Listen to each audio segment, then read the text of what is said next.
De volta com o Educador Entrevista, hoje nós vamos falar um pouquinho a respeito do trabalho dos bombeiros civis aqui na cidade, na companhia do Anderson. Obrigado pela participação com a gente, bom dia. Bom dia, Luciano, bom dia a todos, eu que agradeço aí a oportunidade. Também com o Sidney. Sidney, obrigado pela participação com a gente.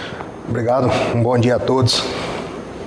Bom, vamos falar um pouquinho desse trabalho, né, Anderson? Quanto tempo já que a gente começou a ter cursos, né, e se montou essa estrutura aqui na cidade? O primeiro curso foi exatamente há 3 anos. Eu fui o primeiro da turma, a primeira turma que teve em Batatais, eu fui um dos integrantes. Então, há 3 anos, essa foi a primeira turma que teve aqui em Batatais. Logo depois veio mais 4 turmas, né? Mas a mais velha e a mais antiga é a minha, a turma 15. Uhum. E você, Sidney, quanto tempo já? Eu estou há 2 anos, né, que eu formei. Foi uma turma logo após a do Anderson,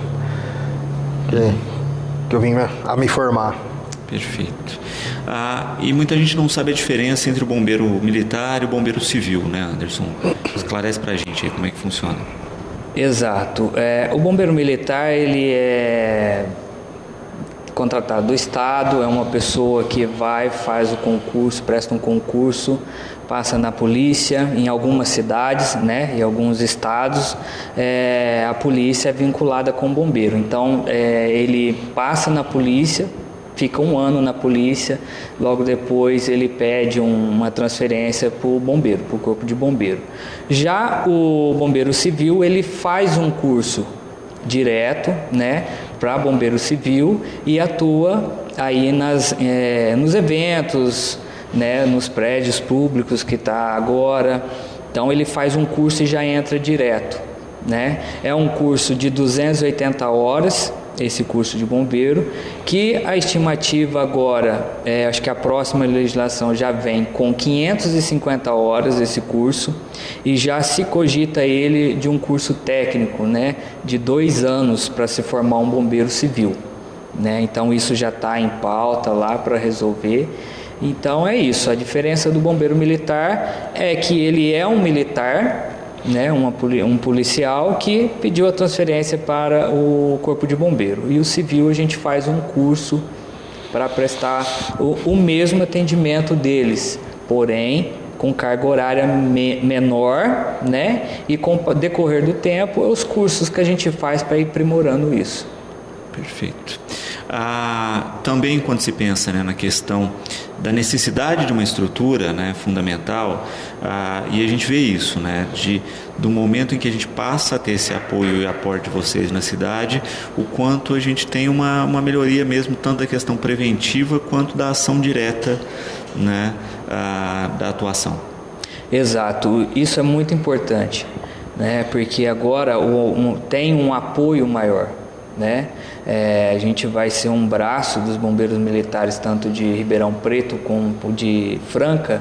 Então o ataque direto, né, alguma ocorrência, algum QRU que vai ter em Batatais, a gente já está pronto para sanar isso, né? Às vezes sem preciso deles chegarem, só se exceder muito isso e sair fora do controle para poder pedir o apoio aí, mas a gente vai estar sempre em contato com eles. Batatais agora só vem a ganhar, né, com isso, tendo um pouco mais de segurança em questão aí aos incêndios, né, um apoio no que se trata a questão de atendimento em rua, né, que precisa ter um pouquinho a diferença, que os atendimentos de rua de vítimas de acidente, isso não muda, é o SAMU, isso é deles, são eles que vão fazer esse atendimento. O bombeiro ele só faz a parte de resgate, vítima que está encarcerada, né, produtos perigosos, espaço confinado, então a gente vai atuar nessas partes. A questão de atendimento, isso é do SAMU, continua com eles. E hoje vocês têm notícia boa, né? Já estão encaminhados aí com uma possibilidade de sede. Como é que está isso, Anderson? Graças a Deus. Hoje a gente pode estar falando isso para toda a população de Batatais. A primeira notícia é que hoje os bombeiros civis de Batatais é uma associação, né? Já saiu o CNPJ, graças a Deus está tudo registrado, está tudo já certinho. Uma outra notícia hoje que recebemos logo de manhã é que a sede ela será ali na seccional, antiga seccional na Polícia Civil, o prédio do antigo IML, né? Então ali a gente vai estar montando a sede dos Bombeiros Civis, com uma subbase também na rodoviária, que isso não vai ser descartado, vai ser montada uma subbase ali na rodoviária, até mesmo em questão da revitalização do lago, né? E a gente dá um apoio para essa parte da cidade. Então terá sim ali na rodoviária e lá a sede completa lá na seccional, antiga seccional. Perfeito. E é importante isso, né? Porque também é um espaço para melhorar o trabalho, até no contato dos próprios bombeiros.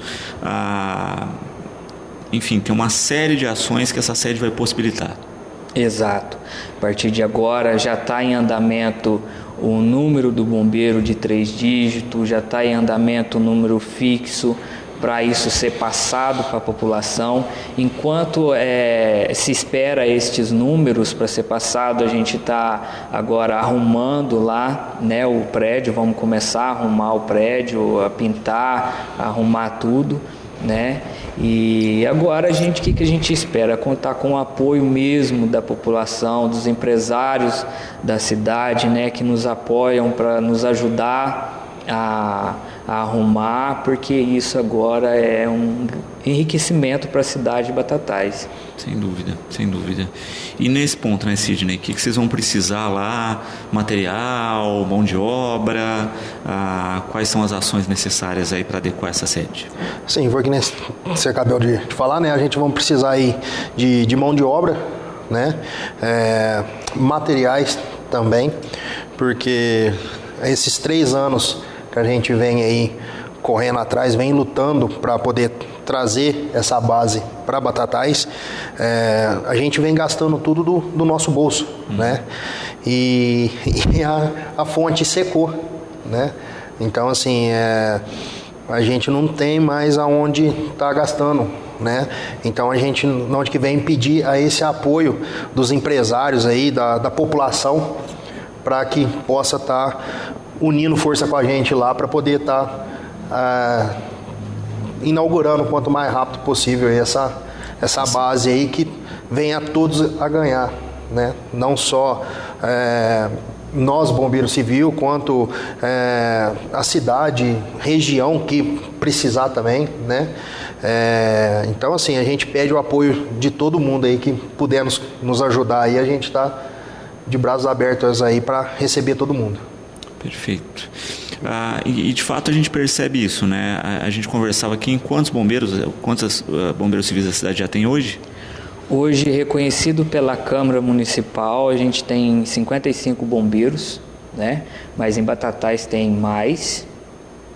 Com a turma toda, acho que está em volta de 90 bombeiros, né? Desde a primeira até a última. Então a gente tem um efetivo grande, né? E como o Sidney falou, a mão de obra que a gente vai precisar lá é de assim, alguma assistência técnica, né? Tipo eletricidade, essas coisas, porque a gente já não entende. Então essa seria a mão de obra que a gente vai precisar. Porque querendo ou não, todo mundo vai colocar a mão na massa aí na hora de melhorar esse espaço. Todos os bombeiros, todos eles já estão convocados já final de semana. Enxada para capinar, para limpar, lavar. Então todos eles já estão convocados para isso, já estão sabendo já, né? Porque a gente já espalhou notícia para eles rápido, né? Então todos eles vão estar trabalhando em conjunto e é o que todos estão esperando já há 3 anos, né? Na questão dos cursos, né? Vocês falavam que nesse momento não está havendo curso porque vocês estão criando toda essa infraestrutura agora. Exato. Não tem o curso ainda, até quero passar essa informação para o pessoal de Batatais que está nos procurando, até o pessoal da região. Não tem o curso de bombeiros ainda em Batatais, não vai ter, porque a gente está fazendo essa infraestrutura, né?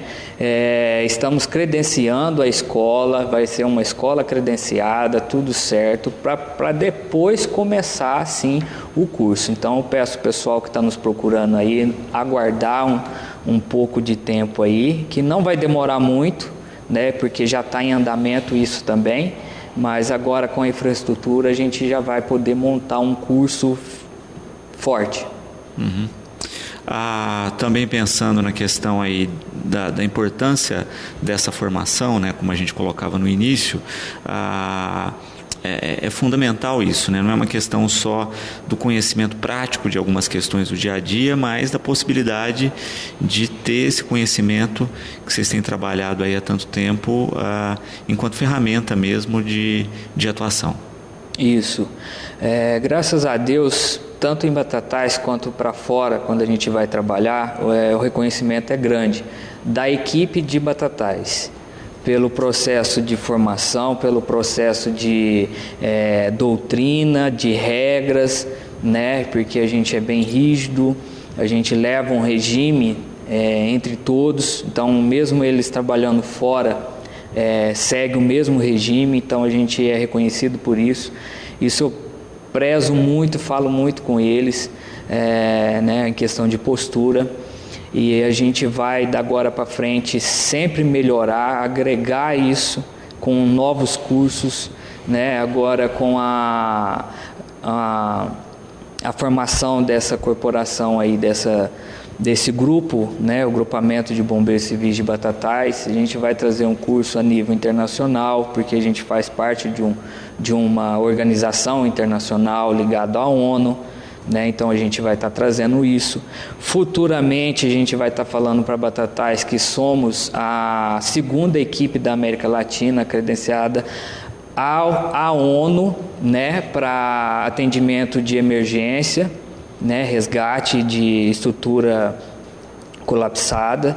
Então a gente está em treinamento em questão a isso, o pessoal, todos os bombeiros ingressados nessa organização que é a BUSF está em treinamento, a gente vai passar por treinamentos rígidos agora, já passamos por um em São Paulo, vamos continuar passando e tudo isso a gente vai trazer para Batatais, para o pessoal daqui. Uhum. Sidney, também a gente vê essa possibilidade, né? Não só da sede, mas de ter a sede também, um ponto de apoio lá na rodoviária, como uma ferramenta mesmo de prestação de serviço para o município, mas que vai além também, né? De até das pessoas conhecerem e entenderem um pouquinho melhor esse trabalho. Sim, com certeza. Foi o que a gente falou ali no lago, né? Vai ser uma subbase para poder estar atendendo também a população mais próxima ali do lago, né? E ali, provavelmente ali vai ficar uma equipe de salvamento aquático, porque que nem tanto eu quanto o Anderson, mais um outro pessoal, tem o curso de salvamento aquático, né? E agora a revitalização do lago ali, com os pedalinhos que vão ter ali também, aí às vezes acabam tendo bebida alcoólica, né? Junto ali, e essas duas coisas não combinam, então a gente vai estar deixando uma equipe ali de prontidão 24 horas também para esse eventual. E para quem também quiser conhecer futuramente aí, a hora que tiver tudo pronto ali, né, para poder estar conhecendo o nosso trabalho ali, vendo como é que funciona a questão do bombeiro civil aqui dentro de Batatais. O Carlos, né, você falou dessa questão do curso específico, né, de salvamento. A pergunta a respeito disso, né? Você tem uma formação normal de bombeiro e você tem esses cursos extras, é assim que funciona? Exato. A gente tem a formação do bombeiro, ela tem as grades, né, primeiros socorros, produtos perigosos, combate a incêndio, equipamento de combate a incêndio, então tem uma série de matéria, né? E depois que você forma, tem todas essas matérias para você se aprofundar nelas, né? Foi o que acontece com todos que formaram. Hoje eu já me aprofundei em salvamento em altura, né? Me aprofundei muito mais, que é uma coisa que eu amo de paixão, que é o atendimento pré-hospitalar, os primeiros socorros, né? A gente, o ano passado fizemos o salvamento aquático, né, em piscinas, mas a gente vai fazer em águas turvas. Eu já fiz em águas hostis, no mar, né? Então cada um é direcionado para, cada um gosta de uma área, então ele se aprofunda nesse requisito. E assim a gente forma uma equipe grande, né, com cada um especializado numa área. Uhum. E de fato tem essa questão mesmo, né? Acho que a especialização até ajuda na melhoria do trabalho, e é até bom a equipe saber, né, quem é o especialista de cada segmento, porque em cada ação é esse especialista que vai comandar. Sim, porque não adianta nada que nem a pessoa não ter esse treinamento, né, e qualquer um ir lá fazer. E não, todos os treinamentos têm a sua técnica, têm a sua forma correta para poder estar chegando a esse acidente, né, esse QRU. Então, assim, cada um tem a sua especialidade, cada um se aprofunda mais, né, naquela área ali, ele vai procurar conhecer mais aquela área que ele quer atuar para poder fazer da melhor forma possível. Que nem muita gente fala que o bombeiro em si, tanto o civil quanto o militar, é super-herói. E não é, a gente simplesmente tem o treinamento, tem as formas certas para poder estar atuando naquela área lá. Uhum. Nessa questão, né, das especializações, o Renato perguntando, né, onde são feitos esses cursos, né, onde vocês buscam esse aprofundamento. Alguns são aqui em Batatais mesmo. Eu até quero convidar o pessoal daqui de Batatais mesmo, que queira acompanhar o nosso treinamento, que a gente faz treinamento de quinta-feira e terça-feira. A terça-feira a gente tem treinamento comigo em questão de resgate, primeiros socorros, né, e outras coisas. E na quinta-feira a gente faz atividade física. Então isso é toda semana, lá na Festa do Leite, no recinto da Festa do Leite, toda semana a gente está lá, né? Alguns treinamentos são feitos aqui em Batatais, outros treinamentos são feitos nas regiões de Batatais, tipo quando a gente vai para resgate, tem um treinamento de resgate em mata, né, ou em ribanceira. A gente sempre está fazendo em Altinópolis, nas cachoeiras de Altinópolis, né, nas serras de Altinópolis, Cajuru, então a gente faz nessa região, né? Quando é um treinamento específico, a gente vai para São Paulo para fazer esse treinamento, né, ou vem o instrutor para poder dar esse treinamento. A maioria deles agora a gente está trazendo para Batatais, inclusive esse treinamento específico para o credenciamento com a ONU vai ser aqui em Batatais, né, a gente vai trazer para Batatais, e é o chamado de BREC, né, que a gente vai fazer, que o pessoal vai fazer, que é o resgate em estrutura colapsada. Então vai ser aqui em Batatais. Então são dias intensos de treinamento, né, horas interruptas, 72 horas no mato, né, e um deles vai ser na Festa do Leite, no recinto da Festa do Leite. Nós falávamos no último bloco, né, a respeito da questão dos treinamentos, das ações extras aí, e o Henrique perguntando se existem treinamentos e ações ainda que não foram feitos no município, né, que ainda existe leque aí de formação. Existe sim. Um dos que eu quero fazer, isso já vem desde quando eu me formei, que é de produtos perigosos, né? Por causa da rodovia, passa muito caminhão transportando produtos perigosos, cargas perigosas. Então isso é um dos cursos que inclusive a gente já foi atrás, são 3 meses de curso, né, com a Polícia Federal.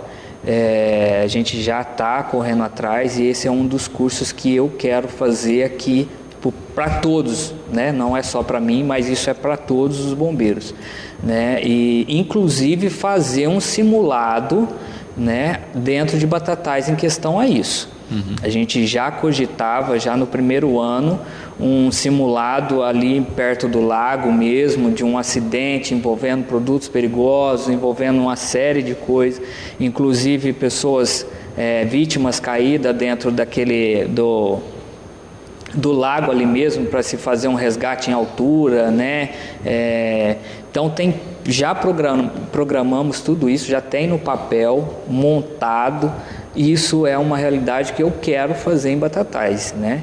Só que para isso acontecer, eu tenho que contar primeiro com o SAMU, que é ele que vai fazer a parte de atendimento. Eu tenho que contar com a Polícia Militar, né, que ela vai fazer a parte de segurança do local, juntamente com a Guarda Municipal, né, juntamente com os bombeiros militares de Ribeirão Preto e até mesmo, acho que o de Franca, e nós, né? Então, é um conjunto todo para se fazer esse simulado dentro de Batatais. E esse simulado ele vai ser filmado e vai sim homologado na ONU, que a gente tem que fazer isso, já está programado para ser feito isso. Uhum. E a gente percebe em vários países, né, essa questão de haver simulações como rotina, né? Não só na cidade, mas muitas vezes em escolas, né, em todos os ambientes que tem uma aglomeração um pouquinho maior, sempre tem a história das simulações, até para ver tempo de saída do espaço, enfim, testar uma série de questões até de infraestrutura do que precisa ser melhorado, adequado em uma emergência. Isso, sempre escolas, empresas, né, as empresas que têm o técnico de segurança, eu acho que ele já faz esse trabalho, né? Mas escolas, a gente fez um trabalho muito importante que é o primeiro socorros nas escolas, né? Foi um trabalho muito grandioso aí para nós, com as crianças, né? Mas dá para se fazer um trabalho desse sim em escolas para poder...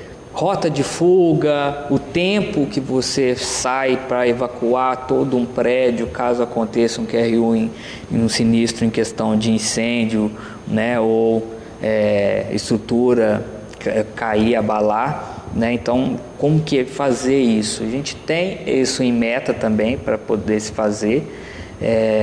Já temos noções, já fizemos cursos em São Paulo. Um dos cursos que a gente fez em São Paulo foi esse, né? E a gente vai fazer. Então, tudo que nós pudermos fazer aqui em Batatais em questão de treinamento, a gente vai fazer aqui em Batatais, né? Porque eu tenho que... Todos os bombeiros, eu e todos os bombeiros da base têm que se adequar à realidade de Batatais. Qual que é a realidade de Batatais?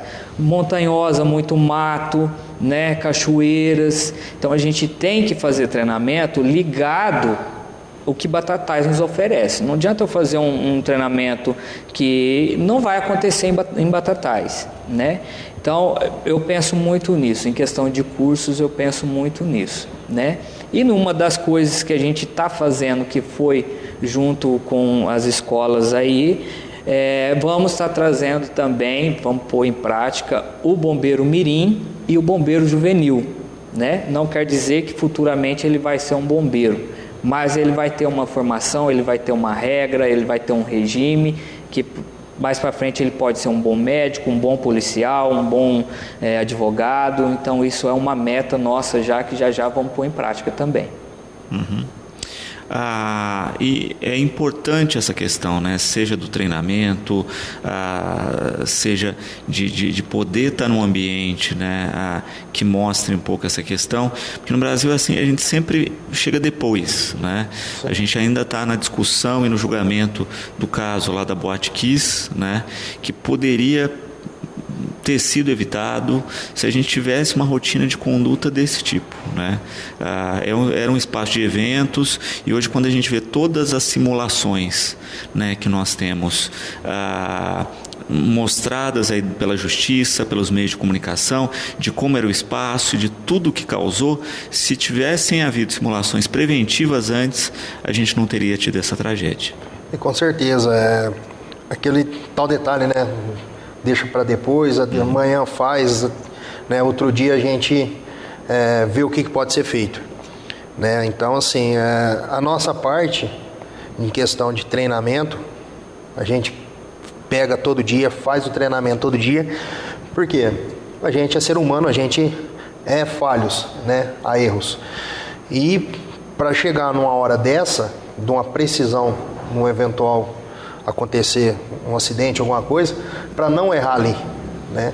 Então, assim, muitas vezes a gente vê situações, né, diversas aí, as pessoas fazendo, às vezes a gente vai avisar, vai comunicar alguma coisa, a pessoa fala, não, mas comigo não acontece, nunca aconteceu, não vai ser agora que vai acontecer, né? Então é aquele jeitinho de depois faz, depois comigo nunca acontece, é bastante complicado isso daí.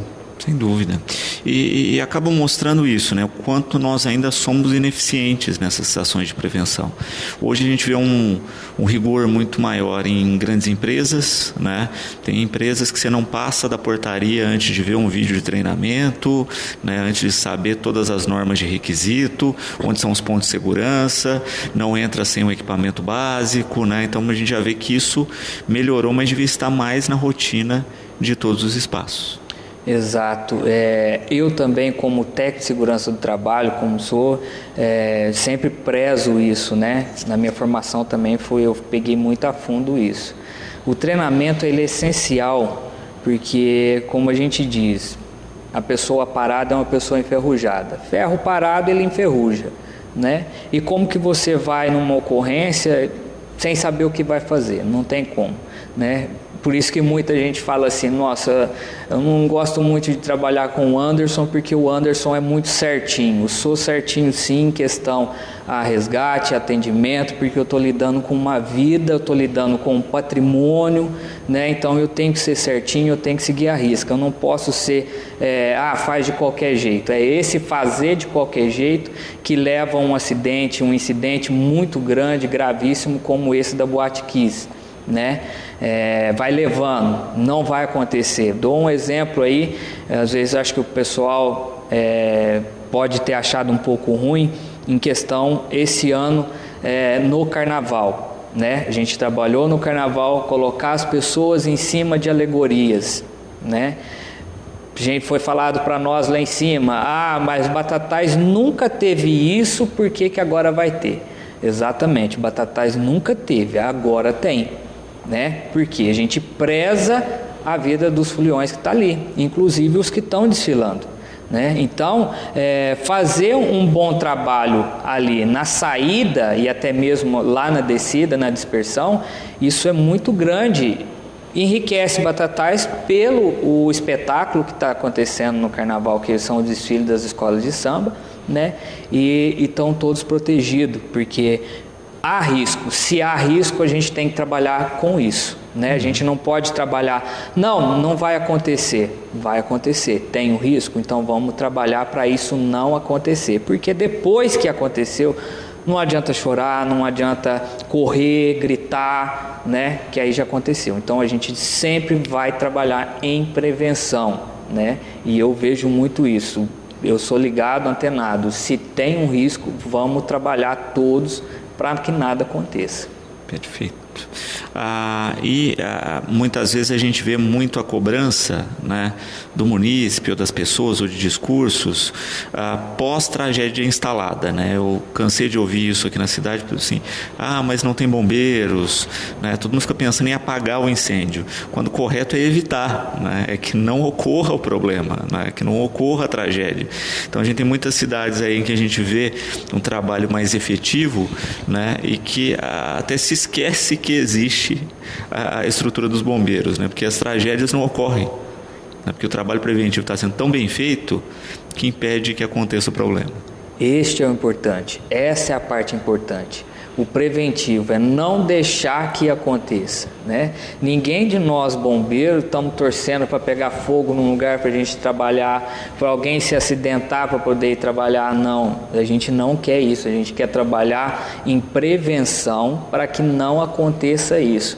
Quando todo mundo trabalha unido num propósito só, que é a prevenção, diminui muito os riscos dos grandes incêndios, né, de acidentes. Então, a população, o pessoal se conscientizar em questão a isso, né? De um se ajudar o outro, ver, tá certo eu pôr fogo nesse lugar aqui, vai me causar grandes danos depois? Não é simplesmente pegar, eu vou pôr fogo, não vai causar nada, aí vem um vento, muda essa direção do fogo, passa para outro local, aí depois a população, sim, fala, mas não tem um bombeiro, cadê os bombeiros para apagar isso? Como que os comandantes da cidade estão deixando acontecer isso, né? Então, como eu disse, depois que aconteceu o acidente, não adianta chorar, espernear, gritar, né? Porque já aconteceu. Então, a prevenção ela é de suma importância em Batatais e a população se conscientizar disso, né? Se um cuidar do outro em questão a isso, não cobrar, mas um cuidar do outro nessa questão para a prevenção, vamos ter uma cidade assim um pouco mais segura, vou dizer assim, em questão a isso, né? E o ganho é muito grande. Perfeito. O Otávio colocando aqui, né, também uma questão, você falou isso, né, de muitas pessoas que colocam fogo, né, seja no lixo, seja no mato, em terrenos, né, e que esquecem exatamente disso, né, que acham que estão resolvendo um problema e vão causar um ainda maior. Com certeza. O pessoal pega, que nem no final do ano passado agora, até em canaviais. O pessoal andou pondo fogo e queria que a gente entrasse lá no meio para poder estar apagando, né?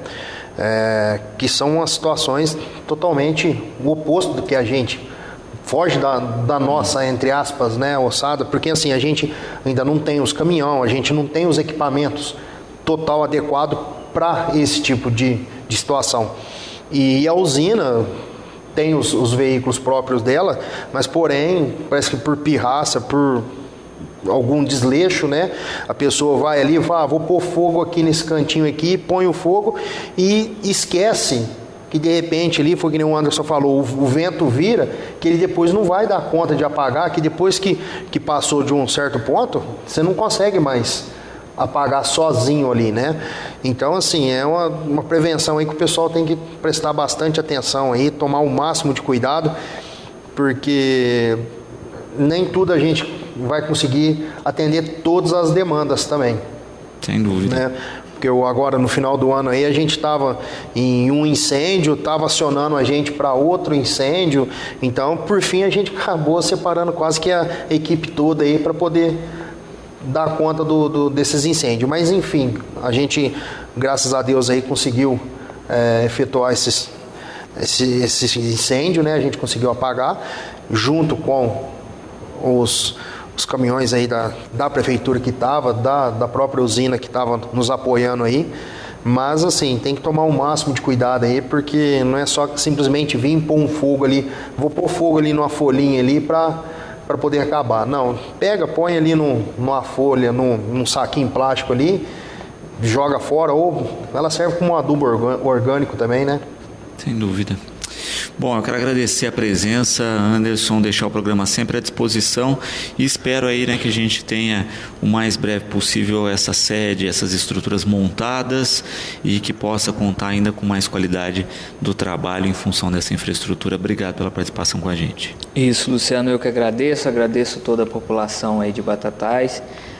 Espero já em breve trazendo a notícia sim, do local já pronto para trabalho, né, passando os números, né, do Bombeiro Civil de Batatais para a população ser atendida, né, e como eu falei, a parte de atendimento ainda é do SAMU, não é nossa, né, a gente só vai fazer a parte de resgate.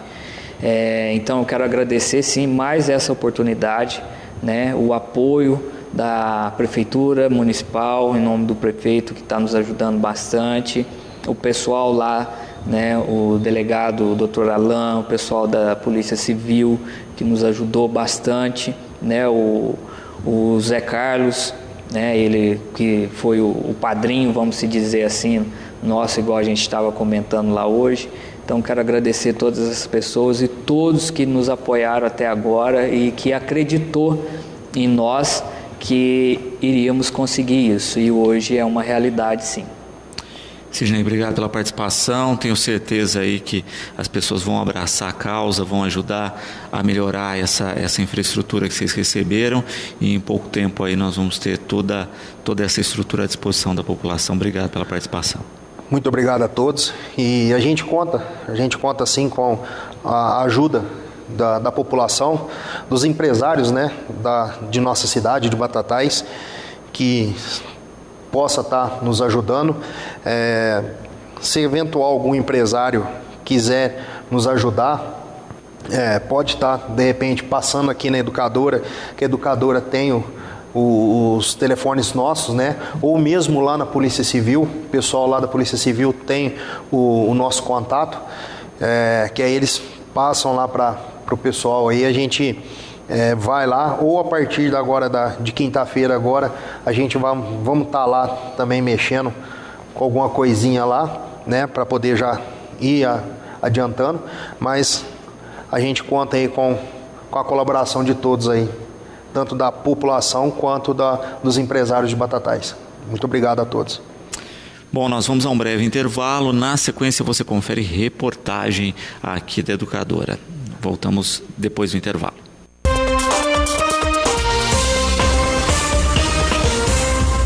Bem, estou com Denner França do Nascimento, aqui do Cartório Eleitoral, que vai nos falar sobre vários assuntos relacionados ao título eleitor, à biometria.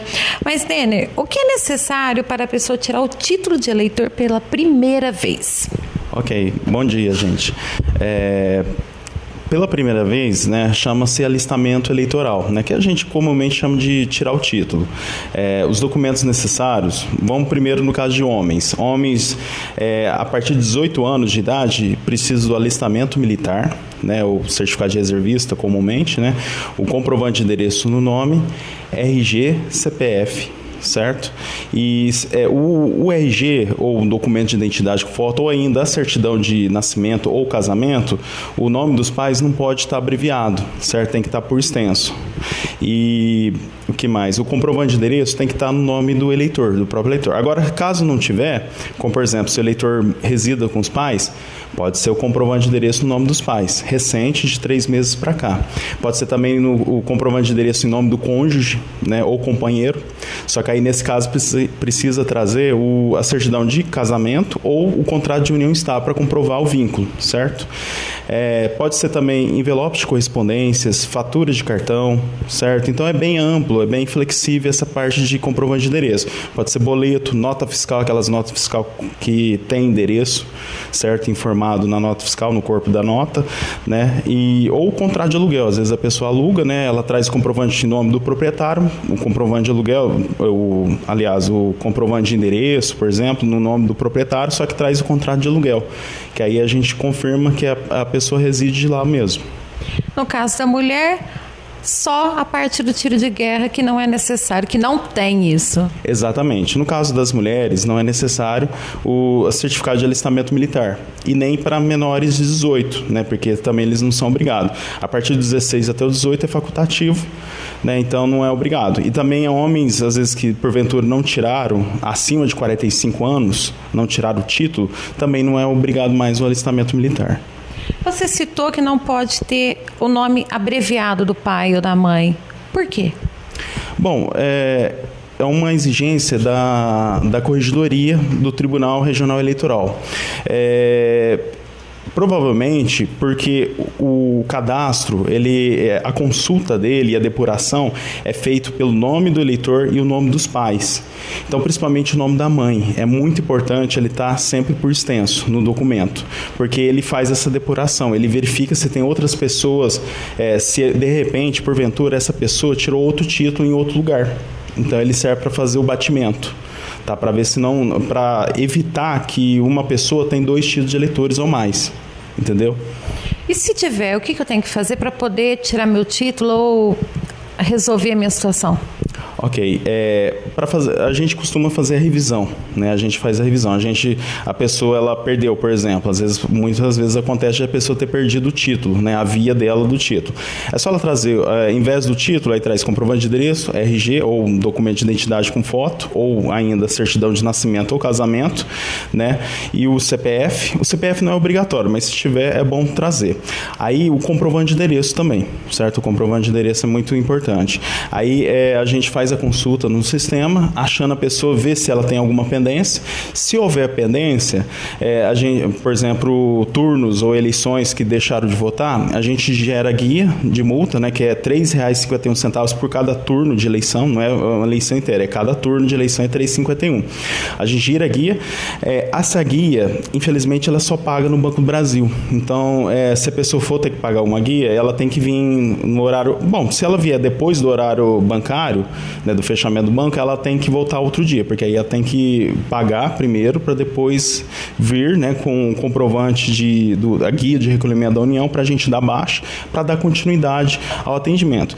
Infelizmente não tem a compensação, né? Isso aí é uma orientação do FEBRABAN. Antes a gente até fazia uma guia que conseguia pagar em todos os bancos, certo? Mas aí com essa resolução do FEBRABAN, né, da Federação dos Bancos, né, nacionais, ele não é mais possível fazer isso por causa do valor, que é abaixo de R$50.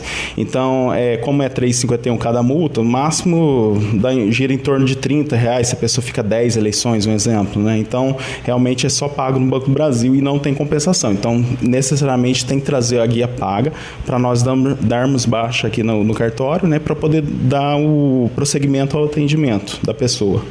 Isso que você falou agora é para tirar uma segunda via, foi os documentos necessários. Como você citou o caso da certidão que tem o nome abreviado, o que eu faço na hora de vir aqui, se na minha certidão já tem esse nome abreviado? Na verdade, eu não vi até hoje um caso da certidão estar com o nome abreviado. Normalmente, às vezes, é CNH, RG, né? Agora, se porventura houver uma certidão de casamento ou nascimento com nome abreviado, aí a gente pede para procurar o cartório de registro civil, né, para emitir uma segunda via da certidão, né, com o nome por extenso. Só que é muito raro, eu nunca vi. Particularmente, nunca vi certidão com o nome abreviado do nome dos pais. É sempre, às vezes, um RG ou CNH. Então, a pessoa, antes de vir, ela confere nos documentos dela se está o nome abreviado, né, tipo a CNH ou o RG, né, e se tiver abreviado, traz a certidão, tá? Bom, vamos falar agora como transferir o título de eleitor. O que eu devo fazer?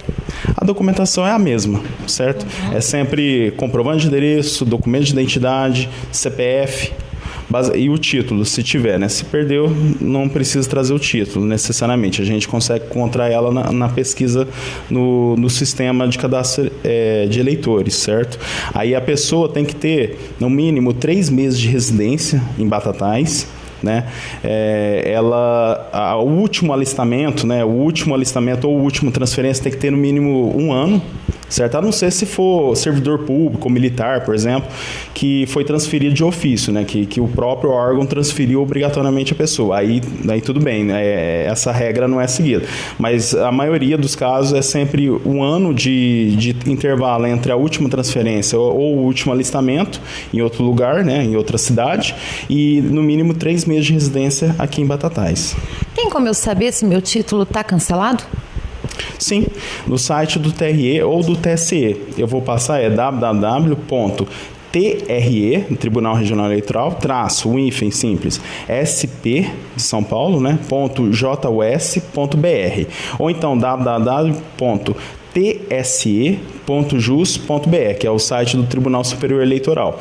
Aí lá tem a opção de serviços a eleitores, tem a situação eleitoral. Ou então, tentar emitir uma quitação eleitoral, por exemplo, também consegue tirar por esses sites, a quitação eleitoral. Se não sair, ele vai informar o motivo. Motivo não. Normalmente ele fala para eu procurar o cartório eleitoral. Então, provavelmente, alguma pendência ou o nome no cadastro está errado. Às vezes, alguma letrinha, né? Alguma coisa assim. Mas na opção de situação eleitoral, ele identifica se está regular, certo? Se não tiver, pode vir direto. Se não quiser mexer pelo computador, pode vir direto aqui que vocês regularizam essa situação. Exatamente. Aí vem aqui, no caso, para fazer a biometria, ou então para transferir, ou para fazer a segunda via, no caso a revisão dos dados, é interessante fazer o agendamento biométrico, né? O agendamento no site, ou seja, do horário de atendimento. O site é esse que eu passei, www.tre-sp.jus.br. Aliás, é só no site do Tribunal de São Paulo que faz o agendamento. Ou então procurar no Google, agendamento, ou qualquer site de busca, agendamento biométrico, certo? Que aí ele já sai, já dá a opção do site do Estado de São Paulo, da Justiça do Estado de São Paulo, clica nele, digita os dados e agenda. Também, se a pessoa não puder fazer o agendamento, ou então precisar vir com mais urgência, eu oriento que venha entre meio-dia até umas 4 horas aproximadamente, porque a gente entrega senhas para quem não está agendado, certo? Para quem precisa com mais urgência. Eu falo até as 4 horas, por quê? Porque às vezes tem muita gente, a gente está atendendo também quem está agendado.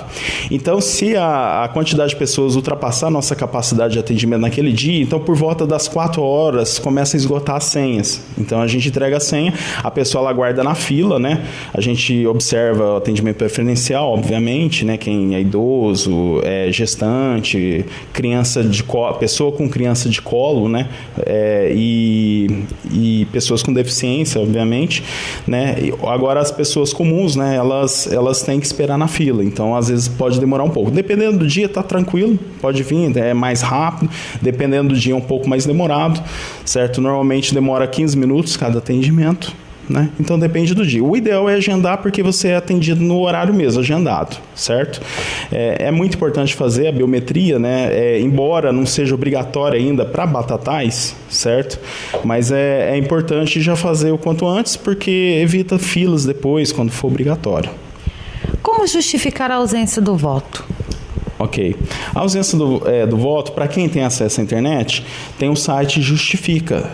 Aliás, fica no site da Justiça Eleitoral de São Paulo, que também é aquele que eu passei, www.tre-sp.jus.br. Aí lá tem a opção de serviços eleitores Justifica. Pode fazer pelo próprio site, certo? Só que assim, tem umas limitações. Inclusive, a pessoa pode vir também para fazer a justificativa. Só que assim, 60 dias após cada turno de eleição, tem um prazo. Então, não adianta vir justificar agora, certo? Que aí não tem jeito mesmo, porque passou do prazo. Aí é só por meio de multa mesmo, certo? Agora, a pessoa que está no exterior, tem muitos brasileiros no exterior, né? Assim que eles voltam para o Brasil, eles têm 30 dias, independente da data. Então, chegou, por exemplo, hoje, ele tem 30 dias para fazer a justificativa. Aí ele pode fazer tanto no site quanto aqui, certo? Quem não está obrigado a votar, que é a pessoa que não precisa ir lá votar? Sim, o voto facultativo é para as pessoas entre 16 e 18 anos, né? Não é obrigado nem tirar título, é facultado, né? Você pode tirar se quiser. Abaixo de 16 não, aí não pode mesmo, né? Agora, pessoas de 15 anos que vão fazer 16 antes da eleição, antes da data de 7 de outubro, que é a eleição, conseguem fazer nesse ano o título de eleitor. Às vezes ele quer votar, então ele pode fazer, mesmo tendo 15 anos. É excepcional nesse caso, né? Mas pessoa entre 16 e 18 anos é facultativo, e acima de 70. Acima de 70 anos também torna-se facultativo, tanto ter o título quanto votar. Certo? Então, as pessoas que têm mais de 70 anos, se elas quiserem continuar a votar, é bom, elas têm que fazer a biometria. Agora, se a pessoa realmente não tem interesse, tudo bem, não vai ter nenhum efeito além da impossibilidade do voto, né? Então, como é um mandamento constitucional, não pode ter interferência nenhuma na vida dela, na vida profissional, ou no caso de recebimento do INSS, um exemplo, cancelamento do CPF, isso é proibido por lei, né? Está na Constituição. Acima de 70 anos é facultativo. A pessoa nem precisa ter o título. Mas às vezes aquele senhor que tem, ou a senhora, né, que tem um elevado nível de civilidade, de civismo, né? No caso, quer votar mesmo, faz questão, acontece muito, né? Então é bom eles fazerem a biometria para continuar a votar. Quem não votou na última eleição pode votar nessa? Pode sim. Só a pessoa que ficou 3 turnos seguidos, né, sem votar. Por exemplo, de 2014 teve 2 turnos. 2014 e 2016, por ser Batatais, só tem um turno mesmo, né, porque é uma cidade de menos de 200 mil eleitores. Então, aí se aconteceu isso, da pessoa nem justificou, nem pagou multa e nem foi votar, não fez nada, aí cancela, quando fica 3 consecutivos. Mas, por exemplo, a pessoa ficou 2 sem votar, e 2 turnos sem votar, e depois votou ou justificou, e depois faltou de novo, não cancela, ele continua regular, porém sem quitação eleitoral, ou seja, ele não está quite, mas ele está regular, então ele consegue votar, mesmo não estando quite. Agora, se a pessoa deixou cancelar o título, aí não tem jeito, aí a pessoa tem que fazer a biometria até 9 de maio, que é o prazo para fazer, né, para a pessoa regularizar, para a pessoa fazer a transferência e fazer o título pela primeira vez, né? As pessoas que têm, com relação às deficientes, tem alguma especialidade, alguma coisa diferente esse ano na eleição? Não? Para tirar título também, renovar? É assim, no caso já tem algum tempo, tem um método que a pessoa, quando a pessoa tem muita dificuldade ao exercício do voto, aquelas pessoas com dificuldade de mobilização, né, de chegar ao voto, né, ao local de votação, ela tem como requerer ao juiz, né, a dispensa da obrigatoriedade do voto. Então, nesse caso excepcional, a pessoa faz o requerimento, ou algum parente, por exemplo, ou então, quando a pessoa é interditada, né, o curador faz, né, faz o requerimento, junta comprovante, atestados médicos, né, que comprova essa incapacidade, né, essa dificuldade excessiva, onerosa, extremamente onerosa para o exercício do voto, né. Então, a pessoa obtém uma certidão de quitação por tempo indeterminado. Então, a pessoa ela se torna facultativo o exercício do voto. Ela não, como se fosse maior de 70 anos. Né? Então ela não necessariamente precisaria. A Justiça Eleitoral ela tenta melhorar cada vez mais a acessibilidade. Sempre a gente faz vistoria nos locais de votação e solicita aos responsáveis pelos locais para tentar fazer da melhor forma possível a acessibilidade no local, no prédio, né? Para que pessoas com deficiência ou com dificuldade de andar, de locomoção, consiga exercer o seu voto, o seu direito de voto. Tênia, como a gente falou da biometria, que não é obrigatória para Batatais esse ano na eleição, mas o pessoal está vindo, está fazendo, que é importante não deixar para a última hora. Exatamente, é muito importante tentar agora que está um pouco mais tranquilo, embora assim, está tendo bastante movimento, mas é um pouco melhor do que deixar para a última hora. Um exemplo, aqui a gente, no nosso eleitorado é de 43 mil eleitores, certo? E nós já fizemos o dado atualizado de hoje, 12.323 eleitores que estão com a biometria, ou seja, em torno de 28%. Né? Eu acredito que vai ultrapassar os 30% até 9 de maio, mas vai faltar ainda 70%. Né? Então, o que acontece? O tribunal, quando ele determina que seja obrigatório no município, normalmente dá um prazo de 1 ano. Então, imagine só, daria um ano para fazer 30 mil, 70% do eleitorado. Então, quer dizer que o movimento vai aumentar muito. Né? De repente, as filas de espera vão aumentar muito. Então, quem puder, quem puder vir, né, fazer a biometria já, é bom, porque já evita esse transtorno, de repente, de ter muita fila depois, quando for obrigatório mesmo, certo? Que provavelmente vai ser para depois dessa eleição de 2018. Bom, o cartório deve realizar um mutirão agora no mês de abril. Como vai funcionar esse mutirão? O tribunal ele ainda não definiu as datas, mas a gente acredita pela experiência, né, que nos últimos finais de semana, ou pelo menos o último final de semana antes do dia 9 de maio, que cai numa quarta-feira, né, a gente costuma trabalhar sábado e domingo para poder dar conta da demanda, porque costuma aumentar bastante. Né? Muita gente às vezes deixa por última hora, né, então acaba aumentando muito. Então, e também tem gente que não pode vir durante a semana. Né? Então o tribunal, pensando nisso, ele acaba abrindo, fazendo os cartórios abrir no sábado e domingo, normalmente algumas semanas antes, né? Mas vai ser divulgado, a gente vai divulgar para a imprensa, né, os dias certinho quando o tribunal definir, os dias que forem abrir sábado e domingo. Então vamos deixar claro que tem que deixar o título regularizado, fazer a biometria, porque precisa-se do título para viajar, para um monte de coisas. Sem ele, a pessoa não fica restrita. Então vamos ficar em dia. Exatamente. Por exemplo, a pessoa que vai fazer uma viagem internacional, ela tem que estar kit para emitir o passaporte, né, a emissão do passaporte. E também outra, por exemplo, para se matricular em instituição oficial de ensino, como por exemplo faculdades, né, é necessário para obter empréstimo em instituições bancárias do governo, como por exemplo Caixa Federal. Né? Então é importante para evitar transtorno mesmo, porque às vezes a pessoa não se atenta, né, que é importante ter o título em dia, porque o título, além do exercício importante que é do voto, também é um documento, né, que é atrelado a CPF, né, a alguns outros documentos que a pessoa precisa deixar em dia, porque se a pessoa deixar por última hora, às vezes não dá para resolver de imediato, então a pessoa tem um transtorno, né? Então não é bom deixar por última hora, porque às vezes no dia de amanhã, ela precisa do título kit, né? Ela precisa estar kit com a sua situação eleitoral. Então, para evitar transtorno, já deixa regular seus dados, né, com a Justiça Eleitoral, para evitar problemas, né, dores de cabeça no amanhã.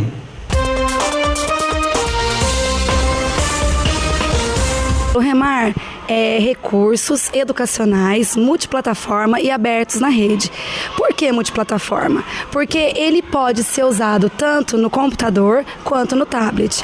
Por que abertos na rede? Porque qualquer pessoa pode utilizar. Não só as crianças. Como consiste? Os jogos eles estão lá disponíveis na plataforma e o professor ele coloca o conteúdo no jogo. E isso vai fazer o quê? Vai potencializar a aprendizagem da criança de uma maneira mais motivadora e mais desafiadora. O ano passado, o projeto era só para os terceiros anos e na disciplina de matemática. Como teve uma boa aceitação o ano passado, esse ano nós estendemos então para os quartos anos também, terceiros e quartos, e envolvendo todas as disciplinas. Mas nada impede que outras crianças e outras pessoas também possam utilizar a plataforma. Nós customizamos esse jogo, nós colocamos o conteúdo que o professor deseja ser trabalhado. E esse conteúdo fica no jogo e esse jogo vai ficar ali na plataforma e vai ter o quê? Algo que é muito interessante no Remar, o reuso e a reutilização. Eu convido a todos para conhecerem a plataforma Remar Batatais no site gama.remar.online. Lá vai ter todos os joguinhos para você jogar, se desafiar e aprender. Convido também a vocês conhecerem a nossa página no Facebook, a nossa fanpage, Remar Batatais. Lá terão todas as atualizações do nosso projeto, as fotos dos alunos e dos professores envolvidos. Fabiano, o pessoal depois que passou a trabalhar com essa plataforma, mudou a disciplina em sala de aula? Sim, Marcela, com certeza, porque ele potencializa a aprendizagem, então é uma extensão, né? Aprendeu em sala de aula e vai fortalecer esse aprendizado através dos jogos. E o que é mais interessante, há esse desafio e a criança ela consegue vencer esse desafio. E aí é onde a aprendizagem surge e fica significativa. Qualquer disciplina pode ser trabalhada nesse projeto? Sim, Marcela, qualquer disciplina. Além de matemática, português, a gente também trabalha com as atualidades, com temas emergenciais, tipo a dengue, alguma outra coisa que surja interesse do professor. Então esse projeto veio a somar no trabalho de vocês aqui na escola? Com certeza, Marcela, e não só na nossa escola, porque todas as escolas da rede municipal também estão envolvidas no projeto Remar. Como vocês sabem, nós temos os tablets, nós adquirimos os tablets, nós temos a sala de informática e todo ano nós tínhamos a necessidade de adquirir softwares educacionais e isso tem um custo alto e um tempo de validade. Veio até nós a professora Solange Testa, né? E nos falou dessa parceria, desse trabalho que é feito na Universidade de São Carlos, a UFSCar, na área de tecnologia. Então, a equipe toda da secretaria entrou em contato e nós fomos até a universidade para conhecer o projeto. A professora, então, que coordena esse projeto na UFSCar, nos explicou e fez a proposta, e nós gostamos muito de criar essa parceria, porque ela é um projeto piloto aqui em Batatais, porque eles criaram esse modelo na universidade, mas essa parceria de universidade e prática da escola é uma articulação difícil, né? Você precisa proporcionar esse ambiente para que isso aconteça. E deu muito certo, porque realmente nós entendemos que seria muito útil para nós, bem como também para a universidade, porque eles criam o projeto e precisam pôr em prática para ver se realmente esse projeto está sendo eficaz para a educação, né? E está sendo muito rico. Nós trouxemos então essa ideia, envolvemos a Fabiana, que é aqui da Escola Ana Bonagura, e uma escolha fantástica que nós fizemos, porque é uma professora extremamente dinâmica, uma professora que acreditou no projeto, que isso eu acho que é o mais importante. A professora, ela acreditou, abraçou o projeto. Isso é muito rico para as nossas crianças, é isso que a gente tem que pensar, né? O que vai ser útil para as crianças, o material que nós adquirimos, porque a tecnologia, ela é importante, ela está já dentro de toda a comunidade, né? E, portanto, as crianças fazem uso desse material com muita facilidade, mas é importante ter um direcionamento desse trabalho. Então, o projeto Remar veio realmente fortalecer, otimizar o uso do recurso público e enriquecer a qualidade de ensino. Então, isso que é o mais importante. Nós estamos conseguindo muito sucesso, muito êxito, e agradeço muito à professora Fabiana, bem como a professora Solange, que nos trouxe essa ideia, né? Pelo trabalho que eles estão fazendo e pelos objetivos que eles estão atingindo, que é o mais importante para nós. O ano passado e o ano retrasado, nós tivemos uma safra mais açucareira. Por quê? O preço do açúcar no mercado internacional, porque o açúcar é regido mundialmente pelo preço de Nova York. Nova York é referência. Então nós tivemos 2 anos com preços muito bons em Nova York. Isso caiu muito, dado uma safra muito grande na Índia, na Tailândia e na Europa, entre outros menores. Esses são muito importantes. E o álcool, que estava com um preço ruim, a gente já comentou aqui, porque praticamente há vários anos atrás o álcool o preço da gasolina tinha sido congelado pela Petrobras e, por sua vez, segurou o preço do álcool, ocasionando inclusive a falência de 80 usinas, né? Agora, com a nova política do governo e como o preço da gasolina na bomba está muito alto, então nós estamos tendo um preço do álcool melhor, inverteu. Então a perspectiva para esse ano é ter uma safra mais alcooleira, tanto a usina Batatais como o setor inteiro no Centro-Sul, que são aí quase 300 usinas. Todo mundo tende a priorizar o álcool. Isso é muito bom para o consumidor, porque agora com o início da safra, deverá gradativamente o preço do álcool na bomba ir caindo aos poucos. Quanto vai ser produzido de açúcar e álcool esse ano? Nós vamos moer na usina Batatais 4.250.000 toneladas. E a produção de açúcar vai cair de 6.200.000 para 5.400.000 sacos de 50 quilos. E vamos ter um acréscimo na produção de álcool de 154 milhões para 179 milhões. Para começar a safra mais cedo tem um segredinho, né? Deixa sempre 7% de cana para poder estar começando mais cedo na colheita. Nós temos um método de trabalho, a usina Batatais, a usina Lins, que a gente desenvolveu. A gente tem a famosa cannabis. O que é a cannabis? É a cana que você deixa de um ano para o outro. Para você ter uma cana madura no dia 1º de março, é muito difícil.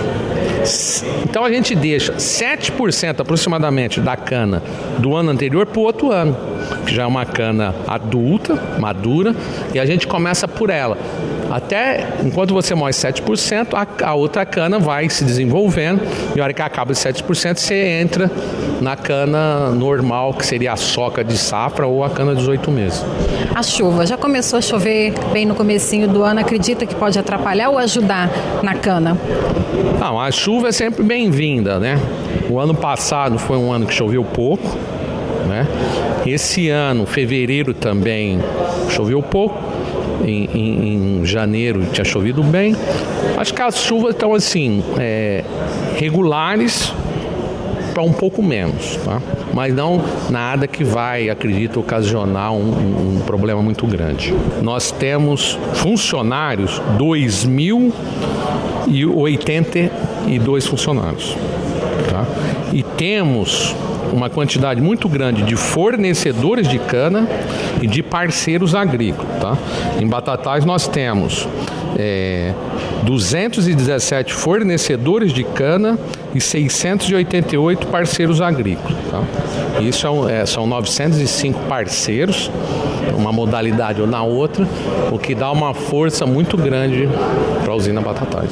Qual o segredo da usina Batatais para estar tantos anos no mercado? Não diria segredo, né? Eu posso dizer que o nosso método de trabalho, né? A gente planta cana, minha família há mais de 100 anos, sempre seguimos, né?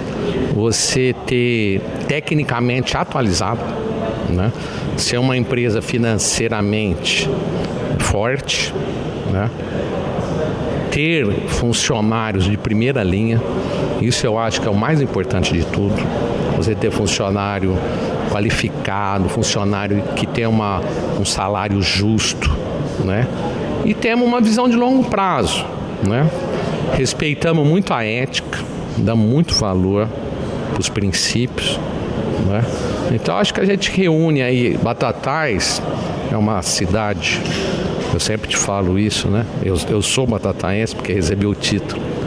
É uma cidade muito boa, tem um nível diferenciado por muitas cidades que eu conheço por aí.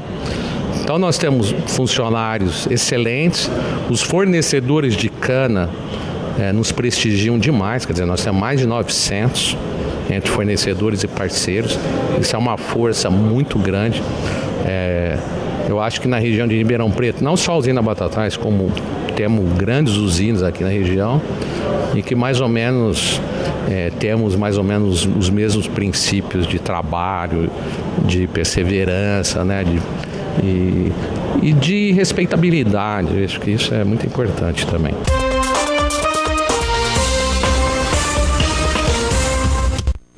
O programa de hoje vai ficando por aqui. Lembramos que às 18h30 tem Cidade na TV. Voltamos, como sempre, amanhã, logo após Fique Sabendo, com mais um Educador Entrevista.